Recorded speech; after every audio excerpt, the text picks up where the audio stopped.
ABC Listen. Podcasts, radio, news, music and more.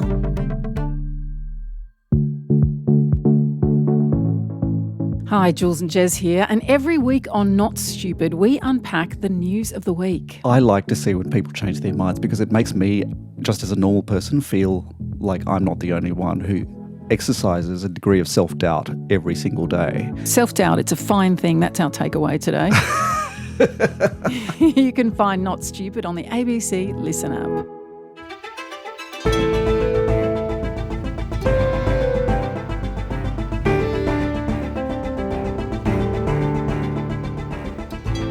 Donald Trump is demanding America's allies massively boost defence spending. His Defence Secretary, Pete Hegseth, says a Chinese invasion of Taiwan could be imminent. And one of our closest allies, the UK, is rushing to invest billions of dollars in its defence force to make sure it's war ready. Today, Peter Dean from the United States Studies Centre at Sydney Uni on what that all means for us and whether our defence force is fit for purpose. I'm Sam Hawley on Gadigal land in Sydney. This is ABC News Daily.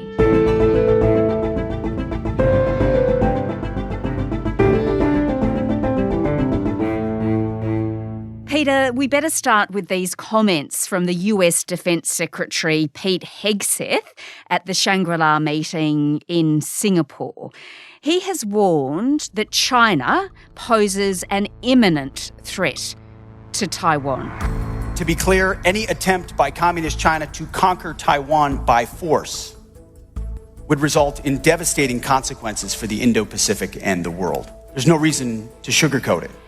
The threat China poses is real, and it could be imminent. We hope not, but it certainly could be.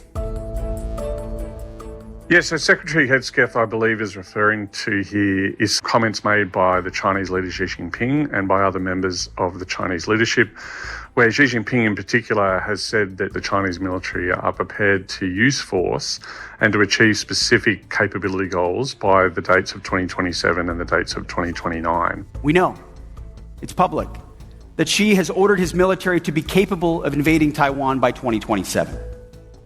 The PLA is building the military needed to do it, training for it every day, and rehearsing for the real deal.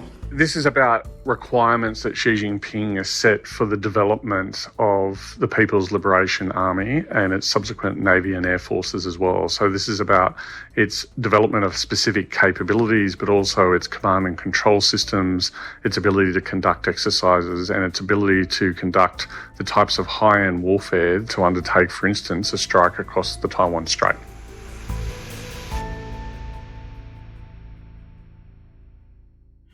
So what has China then, Peter, had to say about all of this, that it will imminently attack Taiwan? Well, I mean, what Xi Jinping has said is that he reserves the right to use force to solve what the Chinese argue is a domestic political issue. They, of course, refer to Taiwan as a rogue state.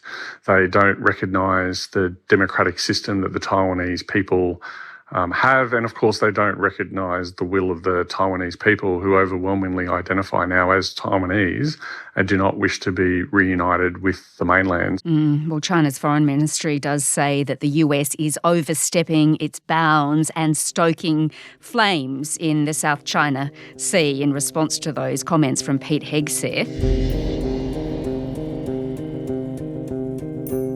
Let's consider, Peter, now then China's military build-up and defence spending by Western nations. Now, our Defence Minister, Richard Marles, he also addressed that conference in Singapore, noting that Australia can't rely on the US alone to counter China's military strength in the Indo-Pacific. There is no effective balance of power in this region absent the United States, but we cannot leave it to the United States alone. Other countries must contribute to this balance as well, and that includes Australia. And he also pointed to that huge military build-up by China. What we have seen from China is the single biggest increase in military capability and build-up in a conventional sense by any country since the end of the Second World War. So I think what Richard Marles is putting out there is basically reaffirming Australia's strategic approach, and that this is not just something that we can rely upon the US to do on its own. It doesn't have the requisite levels of capability to respond to China in this way. It must be by a community of nations within the Indo-Pacific, and as a status quo power, Australia and the United States and others are attempting to maintain the free and open Indo-Pacific that we currently have and stop any state from being able to dominate that region and impose a sort of hegemonic control over the Indo-Pacific. All right. Well, Donald Trump, of course, and Pete Hegseth have urged US allies in the region to increase their defence spending. They want Australia to raise our contribution to 3.5% of GDP, but let's face it, we are nowhere near that at the moment, and that would cost a lot of money, wouldn't it? Oh, yes. You're looking in the realm of somewhere around $41 billion additional to go into defence spending to raise that level of money. I think what's really key here is GDP as a measure of defence spending has become a bit shorthand in recent decades for sort of commitment towards defending your own country or contributing to collective defence. There is no magical number that the Australian government can get to that would make our country safe. And if you remember way back when Tony Abbott was vying to become Prime Minister, when Julia Gillard and Kevin Rudd were running the country, then there was a whole debate about achieving 2% of GDP, which we currently have. Yeah. Now the debate has moved on to is it 3 or 3.5% of GDP. But of course, as I said, most importantly, this number is being used internationally as a proxy by both the Trump administration but by other states around the world relative to an individual state's commitment to both its own sovereignty and security but also the collective defence of the region it lives in.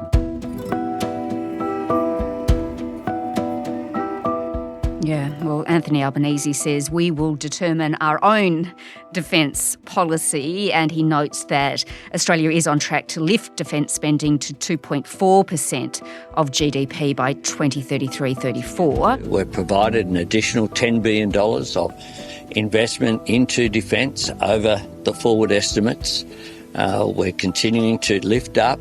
That adds up to 2.3% of GDP. A long way, as we said, to 3.5% that the Americans actually want.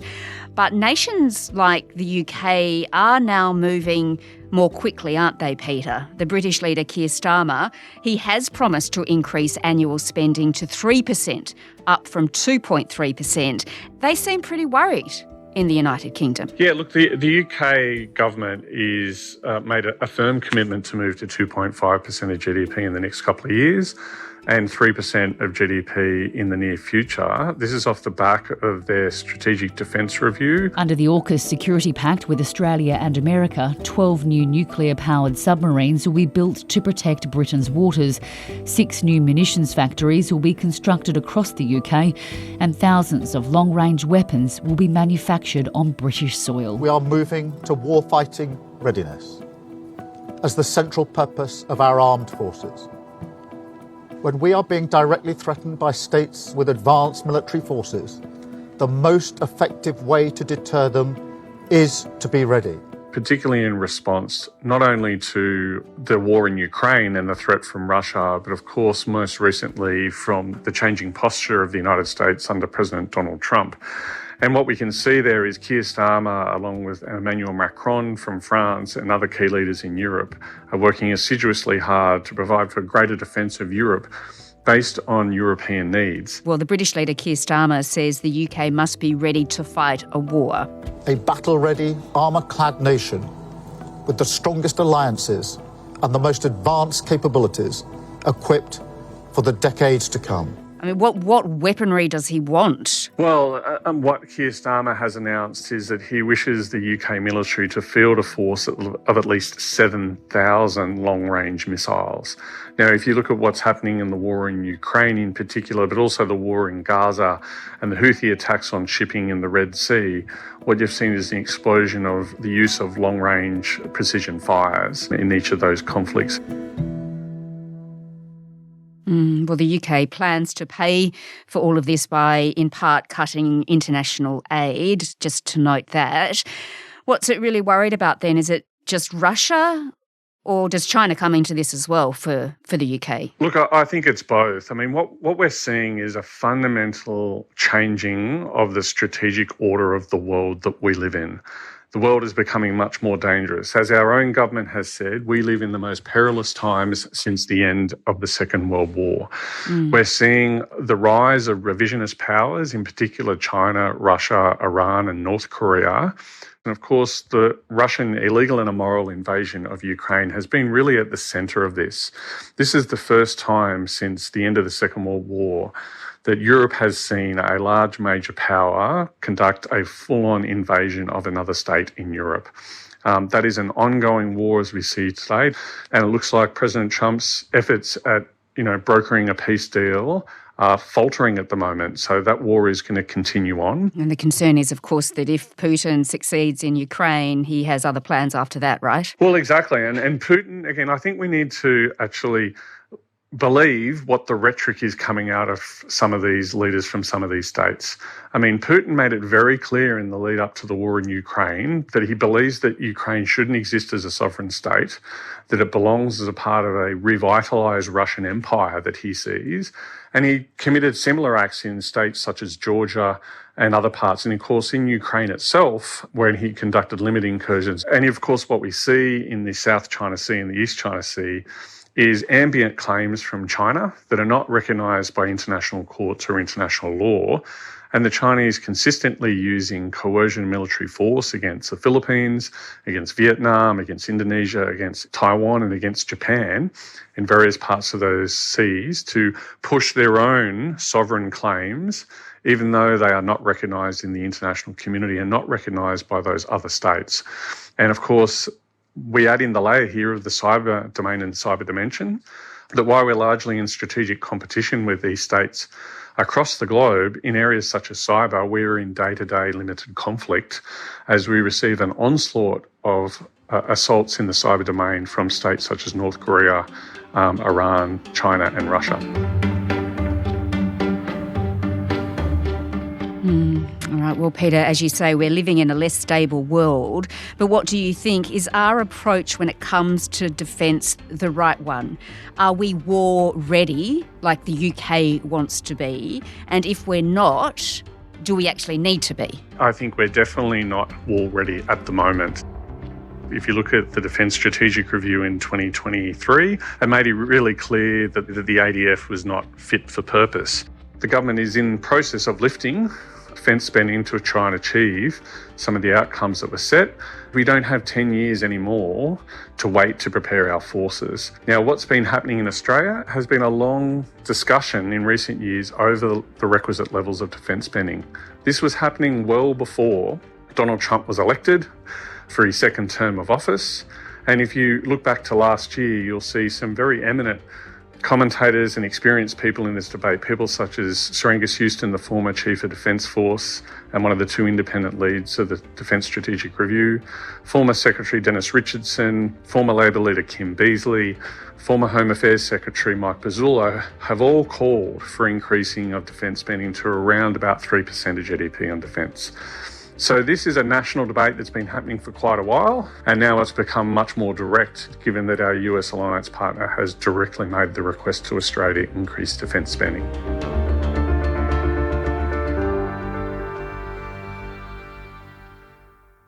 All right, and what about this imminent threat that Pete Hegseth talks about, that China will invade Taiwan soon? If that was the case, and we're not saying that it is, of course, but what would that mean for us? This would mean you have, the two largest economies in the world going toe-to-toe militarily with each other across the Taiwan Strait and in East Asia. It would always inevitably suck in states like Japan and Korea and Australia and others. And in all the estimates we have, not only would it be the extreme loss of life that would occur by the states involved in the conflict, you would spiral the global economy into a major recession, if not depression. You're talking about, the most dynamic economic region in the world being consumed by conflict. And we will be putting ourselves in the risk, not just of a global economic recession and a major war, but of course we're talking about a war here between major nuclear armed states. the government's not wrong when it says we live in this really dangerous strategic age. And of course, Donald Trump is not helping that, right? He's not helping stability and security. He's, in many senses, creating a source of additional instability in the global strategic order. Peter Dean is the Director of Foreign Policy and Defence at the United States Studies Centre at the University of Sydney. This episode was produced by Sydney Peed. Audio production by Adair Shepherd. Our supervising producer is David Cody. I'm Sam Hawley. ABC News Daily will be back again on Monday. Thanks for listening.